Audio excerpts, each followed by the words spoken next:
Hello प्यारे बच्चों, आज हम पाठ 20 रुपए की आत्मकथा को रीड करेंगे। ये पाठ संकलित है। तो नया प्रतीक चिन्ह मिलने के बाद भारतीय रुपया विश्व भर में चर्चा का विषय बना है। लगभग 500 वर्ष पहले शेरशाह सूरी द्वारा जारी रुपए ने अब तक लंबे परिवर्तन का दौर देखा है। अब भारतीय रुपया अंतर्राष्ट्रीय बाजार में डॉलर, पौंड व यूरो की तरह पहचान बना रहा है। इस पाठ में रुपया अपने जन्म से लेकर अंतर्राष्ट्रीय स्वरूप प्राप्त करने में किस प्रकार सफल हुआ, इसकी जानकारी आत्मकथा शैली में प्रस्तुत की गई है। माने रुपया अपनी आत्मकथा बता रहा है। तो हम पाठ को पढ़ते हैं, रीड करते हैं और समझते हैं। पहचानते हो ना मुझे? ये कौन कह रहा है? रुपया कह रहा है, मेरे बिना आपका कोई काम नहीं चल सकता। पाठ्य पुस्तक खरीदनी हो तो आपको मेरी ज़रूरत होगी। साला का शुल्क जमा करने में के लिए भी आपको मेरी मदद लेनी होगी। बस का किराया देना हो, सब्जी लेना हो, खिलौने लेना हो तो भी आपको हर जगह मेरी ही ज़रूरत होगी। अब तो आप पहचान ही गए होंगे मैं कौन हूँ। मैं रुपया हूँ। आज मैं आपको अपनी कहानी बताने जा रहा हूँ। मेरा अस्तित्व प्राचीन काल से रहा है। वैदिक युग में मुझे रुपए कम के नाम से जाना जाता था। रुपये कम का अर्थ है चांदी का सिक्का। तो आप लोग ध्यान से सुनना। चांदी के सिक्के को क्या कहा जाता था? रुपये कम। उस समय अन्य धातु के सिक्कों को भी रुपये कम ही कहा जाता था। इस कारण हिंदी में मेरा नाम रुपया हो गया।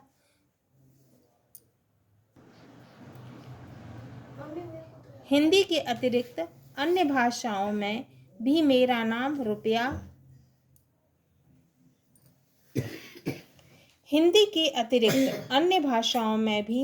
नाम रुपया शब्द की समानता लिए हुए है। जैसे गुजरात में रुपियो, कन्नड़ में रुपाई, मलयालम में रूपा, मराठी में रुपये, मालदीव में रुफियाह आदि। तो आप लोग ध्यान से सुनना।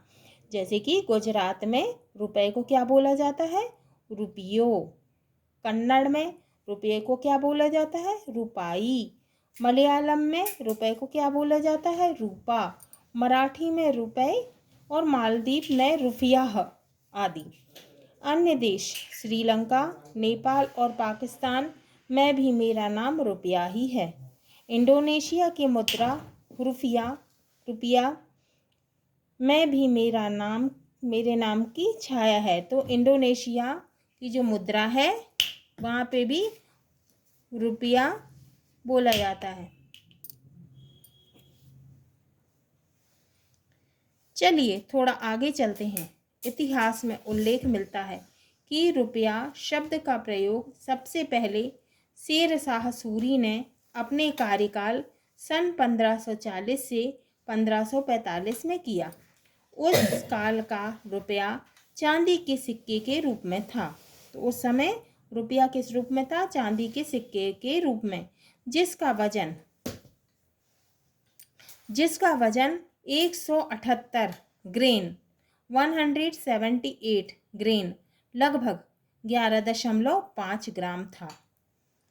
उस समय तांबे और सोने के सिक्के भी चलते थे, पर उनके नाम अलग थे। उस समय तांबे और सोने के सिक्के भी चलते थे और लेकिन उनके नाम अलग थे। तांबे का सिक्का दाम कहलाता था और सोने का सिक्का सिक्का मोहर कहलाता था। बाद में मुगल शासन, तो तांबे का सिक्का क्या कहलाता था? दाम कहलाता था और सोने का सिक्का मोहर। बाद में मुगल शासक के समय पूरे भारतीय उपमहाद्वीप में मुद्रा प्रणाली को सुदृढ़ बनाने के लिए तीनों प्रकार के सिक्कों को रुपया नाम से ही जाना गया। स्वतंत्रता के पूर्व तक मुझे आने पैसे व पाई में बांटा गया। तब 3 पाई का 1 पैसा, 4 पैसे का 1 आना और 16 आने का 1 रुपया होता था। उस समय क्या होता था? स्वतंत्रता के पूर्व क्या था कि पैसे को रुपए को पैसे व पाई में बांटा गया था। उस समय 3 पाई का 1 पैसा, 4 पैसे का 1 आना और 16 आने का 1 रुपया होता था। आपने 16 आने सच कहावत तो सुनी होगी, जिसका अर्थ है पूरी तरह सही। स्वतंत्रता के बाद सन 1957 में दशमलव प्रणाली में मेरा परिवर्तन कर मुझे 100 पैसों में बांटा गया। तब छोटे सिक्कों के रूप में 50 पैसे, 25 पैसे, 20 पैसे, 10 पैसे, 5 पैसे, 3 पैसे, 2 पैसे व 1 पैसे के सिक्के भी प्रचलन में आए, जिन्हें नए पैसे कहा गया। आज आप जो मेरा रूप देख रहे हो वह कागज पर छपा हुआ है। मुझे कागज पर सबसे पहले बैंक ऑफ हिंदुस्तान 1770 से 1832, the general bank of Bengal and Bihar 1773 से 1775 और द बंगाल बैंक 1784 से 1791 ने जारी किया था। बैंक ऑफ बंगाल ने तो मुझे कागज के एक ओर ही मुद्रित किया था। आपको एक बात तो बता दूं, अब तक मेरे पास अंतर्राष्ट्रीय पहचान का प्रतीक चिन्ह नहीं था। इससे पूर्व अमेरिकी डॉलर, ब्रिटेन के पौंड स्टर्लिंग, जापानी येन व यूरोपीय संघ की मुद्रा यूरो को ही अंतर्राष्ट्रीय प्रतीक से माना जाता था। 15 जुलाई 2010 से मुझे एक नई पहचान मिली। यह पहचान रुपए के रूप में है। यह पहचान मुझे पाकिस्तान, नेपाल व श्रीलंका की मुद्रा रुपया से अलग पहचान दिला रही है। इस पहचान के कारण अब विदेशों में आर्थिक व्यवहार आसान हो गया है। पता है आपको मुझे यह पहचान किसने दिलाई? मुझे के रूप में प्रतीक चिन्ह के रूप में प्रस्तुत करने वाले हैं भारतीय प्रौद्योगिक संस्थान के प्राध्यापक ध्यान से सुनना आप लोग, भारतीय प्रौद्योगिक संस्थान के प्राध्यापक श्री उदय कुमार। मेरे इस प्रतीक से देवनागरी लिपि को अंतर्राष्ट्रीय महत्व मिला। तुम रुपया कह रहा है, मुझे रुपए के प्रतीक के रूप में प्रस्तुत करने वाले हैं। किसने प्रस्तुत किया है? भारतीय प्रौद्योगिक संस्थान के प्राध्यापक श्री उदय कुमार। मेरे इस प्रतीक से देवनागरी लिपि को अंतर्राष्ट्रीय महत्व मिला। साथ ही मेरे इस प्रतीक चिन्ह की डिज़ाइन तैयार करने के लिए उन्हें 2.5 लाख की राशि पुरस्कार में मिली। भारतीय मुद्रा के इतिहास में भी उनका नाम अमर हुआ।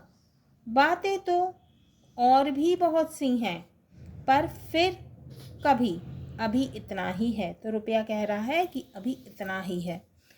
टिप्पणी: अन्य देशों की मुद्राओं के अंतर्राष्ट्रीय प्रतीक चिन्ह इस प्रकार हैं: अमेरिकी डॉलर, ब्रिटेन का पौंड, यूरोपीय संघ का यूरो, जापानी येन,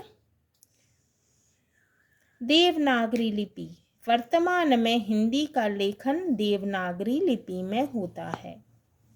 तो ये हमारा पाठ 20, तो हमारा ये पाठ 20 रुपए की आत्मकथा पूरा हुआ।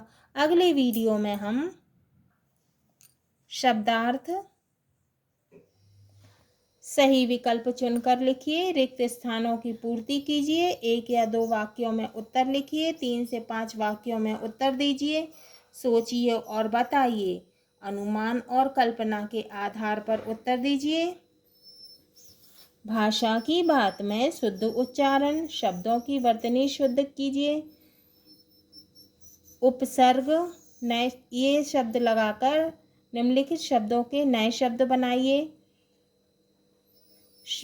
शब्दों का वाक्यों में प्रयोग।